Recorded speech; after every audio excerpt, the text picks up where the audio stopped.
Okay. Value of a financial instrument depends on the present value of its future cash flow. So we know the present worth of of a future cash flow is equal to its present value from time value of money. So value is the present value of the expected future cash flows. If we can look at any specific cash flow and look at its future cash flow streams, find the present value of that cash flow stream using any of the present values formulas that can be applicable in that scenario, we can find the value of the financial instrument. Now, value is a terminology which we use in multiple scenarios. So I've given you three instances over here: the face value or par value, the market value, and the intrinsic value or the true or fair value. Face value is the value stated on the instrument. It's the nominal cash flow, nominal value, and not the actual value of the instrument. For bonds, it is the amount that is paid at maturity, the face value or the par value. The market value, that's the actual value in the market. If you go today and want to trade this financial instrument, you will trade it on the market value. If I open Pakistan Stock Exchange website now and find the price of Lucky Cement shares, that is the market value. The Dow Hercules bonds price, TFC price now, is the market value. It depends on the interest rate, the demand and supply, and the risk of the securities. This value can be above or below the face value. In Pakistan, all shares have par value of 10, but the current trading value can be less than 10 or more than 10.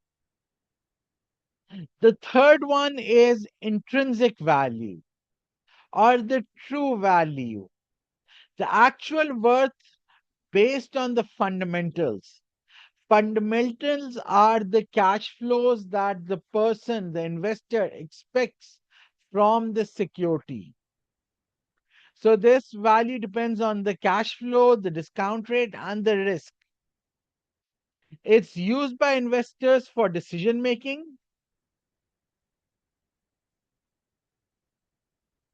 So investors compare the intrinsic and the market value. If the market value is more than intrinsic value, the actual worth, then the investors sell securities. However, if the market value is less and the intrinsic value is high, that means the actual worth of the instrument is more. Market is trading at a lower price. You should buy this security.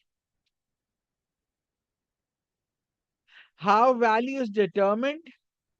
So because we have to find the present value, the first thing is looking at the cash flow stream. What is the timeline of the cash flow? So for the bonds, you will get the bond payments and the principal repayment FV, the face value at the end. For shares, you will get the dividends and the resale price in the future, ST. Now you use the time value of money formula to find the present value. The present value of bond is the present value of each individual coupon and the face value discounted for the relevant number of periods. The present value of stock is the present value of each individual dividend plus the resale value divided by the appropriate discount rate. So the first coupon is discounted by 1 plus r to the power 1. The second coupon is discounted by 1 plus r to the power 2, and so on and so forth. The face value of the bond is discounted by 1 plus r power t, because we will get this money after t periods. Now, the present value depends on three things. Number one, the coupon value. The higher the coupons the bond pay, the more the present value of the bond.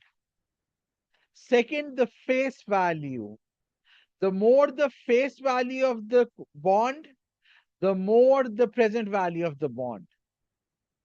On the other hand, interest rate is negatively associated with the price of the intrinsic value of the bond. If the interest rate increases, the present value of the coupon decreases. As interest rate increases, the present value of any coupon decreases. When the present value of all the coupon decreases, the present value of the bond decreases. Thus, as coupons increase, the price of the bond, the value of the bond increase. As face value increase, the present value of the bond increase. But when interest rate increase, the coupon value, the present value of the coupons decrease, and thus the present value of the bond decrease. For stocks, we have a similar concepts. As dividend increases, the present value of stocks increases. As the resale price in the future, ST, increases, the present value of the stocks increases. However, as the interest rate increases, the R increases, this discount rate increases, the present values goes down. So this is an inverse relationship in value of a financial instrument and the interest rate.